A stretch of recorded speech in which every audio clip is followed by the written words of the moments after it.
Hello friends, welcome back to my YouTube channel commerce to career. So student, आज का जो हमारा question है वो क्या है, can you do BCom and CA together. क्या आप सीए और बीकॉम एक साथ कर सकते हो। तो सबसे पहला जो प्लस पॉइंट होता है बच्चों बीकॉम और सीए एक साथ करने का, तो वो ये है कि जब भी आप सीए की प्रिपरेशन करते हो तो उसके साथ साथ वही सब्जेक्ट बीकॉम के अंदर भी होते हैं। तो सीए के साथ साथ सीए की प्रिपरेशन करते टाइम आपकी बीकॉम की भी जो प्रिपरेशन है, जो आप बीकॉम के एग्जाम देते हो, वो भी साथ साथ हो जाती है। नेक्स्ट मेन पॉइंट, जो main second point plus point है, वो क्या है कि मान लो 1% के लिए आप ये लेके चलो कि आपका सीए का जो एग्जाम है वो क्लियर नहीं हुआ, बट आपने बीकॉम करी, आप ग्रेजुएट हो गए हो, तो यहाँ पर आप कोई भी गवर्नमेंट एग्जाम देने के लिए क्या हो गए हो, एलिजिबल हो गए हो। तो यहाँ पर ये सेकंड आपका क्या है, प्लस पॉइंट है। नेक्स्ट है ये आपका बैकअप प्लान बन सकता है। जैसे अभी मैंने बोला, मान लो कि आपका सीए क्लियर नहीं हुआ, आपने 5 साल लगा दिए, 6 साल लगा दिए, 8 साल लगा दिए, बट स्टिल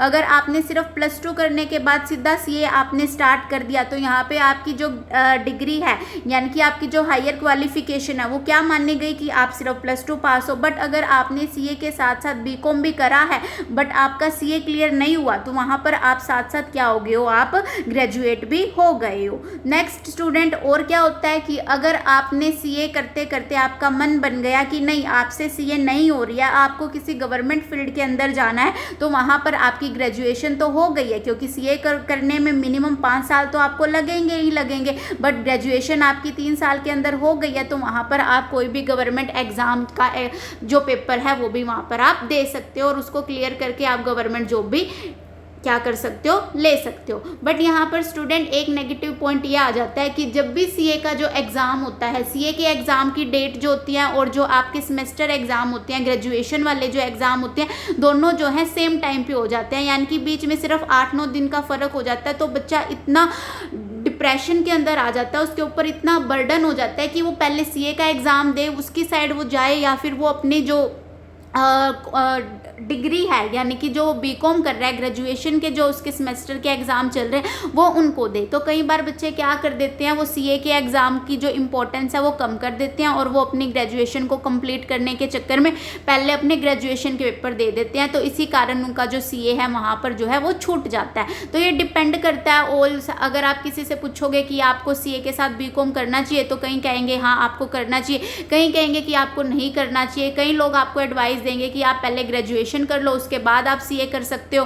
तो यहाँ पर डिपेंड करता है बच्चों कि आपकी कैपेबिलिटी कितनी है, आप कैसे टाइम को मैनेज करते हो, आप कितना बर्डन अपने ऊपर ले सकते हो, आपकी टाइम मैनेजमेंट कैसी है, आप हार्ड वर्कर हो या नहीं हो, आपको चीज़ें जल्दी से क्लियर हो जाती है या आपको बहुत टाइम लगता है, आपको किसी की गाइडेंस चाहिए। तो सारी की सारी जो चीज़ें हैं वो डिपेंड करती है सिर्फ आपके ऊपर, क्योंकि पढ़ना आपको है। यहाँ पर किसी को गाइडेंस देना, किसी को चीज़ें बताना कि ऐसा कर लो, ऐसा ना करो, अगर ऐसा कर लेते तो बहुत अच्छा रहता, अगर सीए के साथ बीकॉम कर लेते तो बहुत अच्छा रहता, अगर खाली सीए कर लेते तो काश आज तुम्हारा सीए क्लियर हो जाता, तुम सीए बन जाते। तो ऐसे लोगों का काम तो बोलना ही है।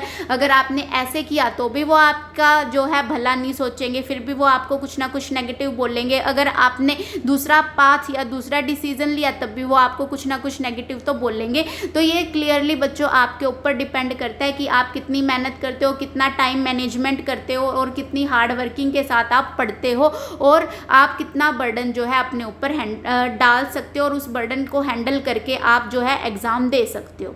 आई होप आप सबको ये जो डाउट था कि क्या आपको बीकॉम और सीए एक साथ करनी चाहिए या नहीं करनी चाहिए, क्लियरली अप टू यू है स्टूडेंट, ठीक है, आपके ऊपर डिपेंड करता है।